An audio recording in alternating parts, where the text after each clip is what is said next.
আসসালামু আলাইকুম। আজকের আন্তর্জাতিক সংবাদে আপনাকে স্বাগতম। শুরুতেই জানিয়ে দেব সংবাদ শিরোনাম। মার্কিন ঘাঁটি উড়িয়ে দিল চীন। আমেরিকার সঙ্গে আলোচনায় বসার ইউরোপীয় প্রস্তাব প্রত্যাখ্যান করল ইরান। এদিকে আবারও সিরিয়ায় হামলা চালিয়েছে দখলদার ইসরায়েল। বিস্তারিত খবরে জানবেন জর্ডানের রাজার সঙ্গে ইসরায়েলি প্রতিরক্ষামন্ত্রীর গোপন বৈঠক। নতুন দল গঠনের গুঞ্জন উড়িয়ে দিলেন ট্রাম্প। সবশেষে জানবেন ক্রাউন প্রিন্সের বিরুদ্ধে যেতে নারাজ বাইডেন। সংবাদ শিরোনাম শুনলেন, এবার জানিয়ে দেব বিস্তারিত সংবাদ। তার আগে অনুরোধ থাকবে লাইক দিয়ে পুরো ভিডিওটি দেখার এবং চ্যানেলে নতুন হলে সাবস্ক্রাইব করে বেল বাটনে ক্লিক করুন। মার্কিন ঘাঁটি উড়িয়ে দিল চীন। বিশ্ব রাজনীতিতে দুই পরাশক্তি চীন ও যুক্তরাষ্ট্র। বাণিজ্য সহ বিভিন্ন ইস্যুতে তাদের মধ্যে চলছে ব্যাপক উত্তেজনা। এরই মধ্যে মার্কিন প্রশাসন তাইওয়ান ইস্যুতে চীনকে সাহায্য করতে চীন সাগরে তাদের সর্ববৃহৎ রণতরী পাঠায়। চীন সাগরে ভাসছে বিমানবাহী মার্কিন যুদ্ধজাহাজ। কিন্তু বিপত্তি ঘটে তখনই যখন সমুদ্র সীমা লঙ্ঘন করে জাহাজটি প্রবেশ করে চীনা জলসীমায়। একাধিক সতর্কতাবার্তা উপেক্ষা করে চীনের দিকে ধেয়ে যাচ্ছে মার্কিন যুদ্ধজাহাজ। এই অবস্থায় চীনা কমিউনিস্ট নেতারা যুক্তরাষ্ট্রকে উচিত শিক্ষা দিতে আমেরিকার সর্ববৃহৎ সামরিক ঘাঁটিতে আক্রমণের সিদ্ধান্ত নেয়। শুরু হয় সর্বাত্মক অভিযান। নেতৃত্ব দেয় চীনা পিপলস বিমান বাহিনীর বিশেষ দল। প্রথমে চাইনিজ H-16 বোমারু বিমান চীনের উত্তর মরুভূমিতে অবস্থিত একটি বিমান ঘাঁটি থেকে উড়ে এসে মার্কিন সামরিক ঘাঁটিতে সুপারসনিক ক্রুজ মিসাইল ও আন্তঃমহাদেশীয় ক্ষেপণাস্ত্র হামলা চালায়। এতে মুহূর্তেই ধ্বংস হয় আমেরিকার কয়েক হাজার যুদ্ধবিমান ও কয়েকশো যুদ্ধজাহাজ। মারা যায় আমেরিকার কয়েক লাখ সেনা ও ধ্বংস হয় কয়েক কোটি ডলারের মার্কিন সমরাস্ত্র। The god of war H-16 KOG on the attack, এই টাইটেলে চীনা বিমান বাহিনীর প্রমোতে এভাবেই শক্তিমত্তা প্রকাশ করল চীন। আমেরিকার সামান্য ভুলে যে কী পরিমাণ আক্রমণাত্মক হতে পারে চীন, তারই একটি ট্রেলার প্রকাশ করল চীন। চীনা আর্মি বলছে আমেরিকা যদি উস্কানি দেয় তাহলে তাদের দাঁত ভাঙা জবাব দেবে চীন। পশ্চিমা বিশ্বকে ইঙ্গিত করে চীনা জেনারেল বললেন, শত্রুর যে কোনো হুমকি মোকাবেলায় চীন সদা প্রস্তুত। তাইওয়ান ইস্যুতে পশ্চিমাদের নাক না গলানোর হুঁশিয়ারি উচ্চারণ করেন তিনি। চীনকে ইট মারলে জবাবে মিসাইল মারা হবে বলে সতর্ক করেন তিনি। বেইজিংয়ের এমন কর্মকাণ্ড চীন যুক্তরাষ্ট্রের মধ্যকার উত্তেজনা আরও বাড়াবে বলে আশঙ্কা বিশ্লেষকদের। আমেরিকার সঙ্গে আলোচনায় বসার ইউরোপীয় প্রস্তাব প্রত্যাখ্যান করল ইরান। ইরানের পররাষ্ট্র মন্ত্রণালয়ের মুখপাত্র সৈয়দ খাতিবজাদে বলেছেন, পরমাণু সমঝোতার ব্যাপারে ইউরোপ সম্প্রতি যে অনানুষ্ঠানিক বৈঠকের প্রস্তাব দিয়েছে তার জন্য বর্তমান সময়কে উপযুক্ত মনে করছে না তেহরান। এই সমঝোতার ব্যাপারে আমেরিকা ও 3 ইউরোপীয় দেশের সর্বসাম্প্রতিক অবস্থান বিবেচনায় নিয়ে ইরান আলোচনায় না বসার সিদ্ধান্ত নিয়েছে বলেও তিনি মন্তব্য করেন।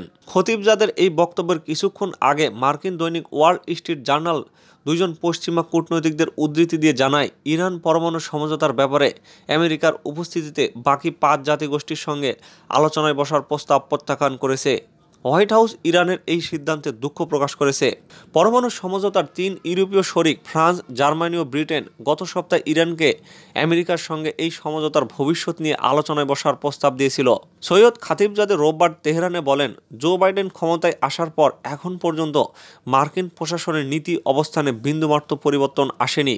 বাইডেন প্রশাসন যে শুধু সাবেক ট্রাম্প প্রশাসনের সর্বোচ্চ চাপ প্রয়োগের ব্যর্থ নীতি অনুসরণ করে যাচ্ছে তাই নয়, সেই সঙ্গে পরমাণু সমঝোতা ও জাতিসংঘ নিরাপত্তা পরিষদের 2231 নম্বর প্রস্তাবের ব্যাপারে নিজের করণীয় ঠিক করেনি। ইরানের পররাষ্ট্র মন্ত্রণালয়ের মুখপাত্র বলেন, পরমাণু সমঝোতা বাস্তবায়নের জন্য নতুন করে কোনো দর কষাকষির প্রয়োজন নেই, কারণ দর কষাকষি যা করার 5 বছর আগেই করা হয়ে গেছে।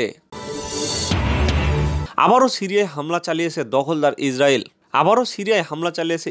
রোববার রাজধানী দামেস্কের কাছে বেশ কয়েকটি স্থাপনা লক্ষ্য করে মিসাইল ছোড়ে তেল আবিব। সিরিয়ার রাষ্ট্রীয় টেলিভিশন চ্যানেলে নিশ্চিত করা হয় এই তথ্য। জানায়, ইসরায়েল অধিকৃত গোলান থেকে ছোড়া হয় ক্ষেপণাস্ত্র। সিরীয় বিমান বাহিনী এগুলোর বেশিরভাগই ধ্বংস করেছে বলে দাবি করা হয়।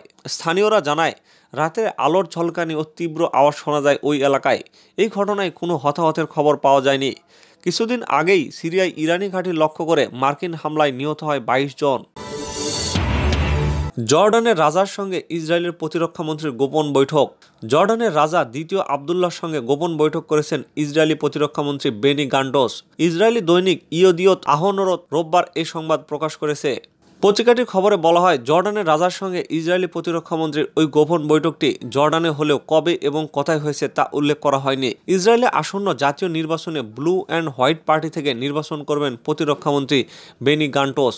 পত্রিকাটির খবরে বলা হয়, দলটির শীর্ষ নেতাদের এই গোপন বৈঠকের কথা জানিয়েছেন তিনি। নেতানিয়াহুর কঠোর সমালোচনা করে বেনি গান্টোস বলেন, আম্মানের সঙ্গে সম্পর্কের অবনতি হচ্ছে ইসরায়েলের প্রধানমন্ত্রীর কারণে। এর আগে ইসরায়েলের পররাষ্ট্রমন্ত্রী গাবি আশকানাজিও একাধিকবার জর্ডানের রাজার সঙ্গে দেখা করেছেন। তবে এসব গোপন বৈঠক নিয়ে মুখ খোলেনি জর্ডানের কর্তৃপক্ষ। ইসরায়েলের সঙ্গে সবচেয়ে দীর্ঘ সীমান্ত জর্ডানের। 1994 সালে মধ্যপ্রাচ্যে এই মুসলিম দেশটি ইসরায়েলকে স্বীকৃতি দেয়। এর আগে 1979 সালে মধ্যপ্রাচ্যের দেশগুলোর মধ্যে সবার আগে ইসরায়েলকে স্বীকৃতি দেয় মিশর। নতুন দল গঠনের গুঞ্জন উড়িয়ে দিলেন ট্রাম্প। নতুন দল গড়ার গুঞ্জন উড়িয়ে দিয়েছেন সাবেক মার্কিন প্রেসিডেন্ট ডোনাল্ড ট্রাম্প। তিনি জানিয়েছেন, নতুন করে রাজনৈতিক দল গড়ার কোনো পরিকল্পনা নেই তার। রিপাবলিকান পার্টিকেই শক্তিশালী করতে চান। স্থানীয় সময় রোববার ফ্লোরিডার কনজারভেটিভ সম্মেলনে একথা বলেন তিনি। আল জাজিরার প্রতিবেদন বলছে, গত মাসে হোয়াইট হাউস ছাড়ার পর এটাই ট্রাম্পের প্রথম বক্তৃতা। সেখানে 2024 সালে আবারও প্রার্থী হওয়ার ইঙ্গিত দেন তিনি। এদিন উত্তরসূরির কড়া সমালোচনাও করেন ট্রাম্প। তিনি বলেন, তারা আমেরিকা ফার্স্ট নীতি থেকে সরে আমেরিকা লাস্ট হয়ে গেছে। অভিশংসন বিচার থেকে খালাস পাওয়ার সপ্তাহখানেক পর ট্রাম্প এ বক্তৃতা দিলেন। ডোনাল্ড ট্রাম্প বলেন, নতুন করে কোনো রাজনৈতিক দল তিনি গড়বেন না। এতে করে রিপাবলিকান পার্টি দুর্বল হয়ে পড়বে, বরং নিজ দলকে অতীতের যে কোনো সময়ের চেয়ে শক্তিশালী করতে চান। তিনি বলেন, আমি নতুন করে কোনো দল গঠন করব না, এটা মিথ্যা খবর। আমরা আরও বেশি ঐক্যবদ্ধ হব, যা অতীতে কখনোই ছিল না। যুক্তরাষ্ট্রকে আরও সামনে নিয়ে যাওয়ার প্রত্যয় ব্যক্ত করে সাবেক প্রেসিডেন্ট বলেন, আমরা যুক্তরাষ্ট্রকে রক্ষা করব, যুক্তরাষ্ট্রকে শক্তিশালী করব। আমরা উগ্রবাদ, সমাজতন্ত্রের বিরুদ্ধে লড়ব। এগুলো কমিউনিজমের পথে ধাবিত করে। ক্রাউন প্রিন্সের বিরুদ্ধে যেতে নারাজ বাইডেন। মার্কিন প্রেসিডেন্ট জো বাইডেন সৌদি সাংবাদিক জামাল খাশোগি হত্যাকাণ্ডের ঘটনায় ক্রাউন প্রিন্স মোহাম্মদ বিন সালমানের বিরুদ্ধে কোনো পদক্ষেপ না নেওয়ার সিদ্ধান্ত নিয়েছেন। তিনি বুঝতে পেরেছেন, সৌদি যুবরাজকে সরাসরি দণ্ড দিতে গেলে তার জন্য যুক্তরাষ্ট্র কূটনৈতিকভাবে অনেক বেশি ক্ষতিগ্রস্ত হবে। এদিকে শনিবার পাকিস্তান বলেছে যে তারা এই ঘটনার বিচারে সৌদির প্রচেষ্টা ছিল বলে স্বীকৃতি দিয়েছে এবং তারা দেশটির সাথে সংহতি প্রকাশ করেছে। সাংবাদিক জামাল খাশোগিকে গ্রেপ্তার বা হত্যার অভিযানে সৌদি ক্রাউন প্রিন্স মোহাম্মদ বিন সালমানের অনুমোদন ছিল বলে দাবি করে গত শুক্রবার প্রতিবেদন প্রকাশ করেছে মার্কিন গোয়েন্দা সংস্থা। এই রিপোর্ট সত্ত্বেও বাইডেন তার বিরুদ্ধে কোনো ব্যবস্থা নিচ্ছেন না বলে জানিয়েছেন প্রশাসনের ঊর্ধ্বতন কর্মকর্তারা। 2020 সালে নির্বাচনী প্রচারণাকালে সৌদি আরবকে শরিয়া রাষ্ট্র বলে অভিহিত করেছিলেন বাইডেন, যারা সামাজিক মূল্যবোধকে ছাড় দেয় না। কিন্তু প্রতিবেদনটি প্রকাশিত হওয়ার পরে তার নতুন গঠিত জাতীয় সুরক্ষা দল তাকে পরামর্শ দিয়েছিল যে আনুষ্ঠানিকভাবে কোনো ব্যবস্থা নেওয়ার উপায় নেই। আমেরিকার অন্যতম গুরুত্বপূর্ণ আরব মিত্রের সাথে সম্পর্ক লঙ্ঘন না করে তার ক্ষমতার উত্তরাধিকারীকে যুক্তরাষ্ট্রে প্রবেশ নিষিদ্ধ করা বা তার বিরুদ্ধে অপরাধমূলক অভিযোগ তোলা থেকে বাইডেনকে বিরত থাকতে হবে। কর্মকর্তারা বলেছিলেন, হোয়াইট হাউসের অভ্যন্তরে ঐক্যমত গড়ে উঠেছে যে সন্ত্রাসবাদ বিরোধী অভিযান ও ইরানের মোকাবেলায় সৌদির সহযোগিতার ক্ষেত্রে এ ধরনের পদক্ষেপ খুব বেশি ক্ষতিগ্রস্ত হবে। বাইডেনের পক্ষে সিদ্ধান্তটি তার সতর্ক প্রবৃত্তিটিকেই প্রকাশ করে, কারণ সৌদি আরবের সাথে ভালো সম্পর্ক বজায় রাখার দায়িত্ববোধ তাকে খাশোগি ইস্যুতে সৌদি আরবকে মূল্য দিতে বাধ্য করতে বা যুবরাজ মোহাম্মদের বিরুদ্ধে পদক্ষেপ নিতে বাধা দিয়েছে। ট্রাম্প প্রশাসন যেভাবে এই ষড়যন্ত্রের দায় অন্যদের উপর চাপিয়ে দিয়েছিলেন, তার বিরুদ্ধে যে মানবাধিকার গোষ্ঠীসহ অনেকগুলো সংস্থা বাইডেনকে যুবরাজের বিরুদ্ধে অন্তত ভ্রমণ নিষেধাজ্ঞা আরোপের জন্য চাপ দিচ্ছিল। বাইডেনের সহযোগীরা বলেছিলেন যে ব্যবহারিক বিষয় হিসাবে যুবরাজ মোহাম্মদকে শীঘ্রই যুক্তরাষ্ট্রে আমন্ত্রণ জানানো হবে না। তবে তারা অস্বীকার করেছেন যে যুক্তরাষ্ট্র সৌদি আরবকে কোনো ছাড় দিচ্ছে।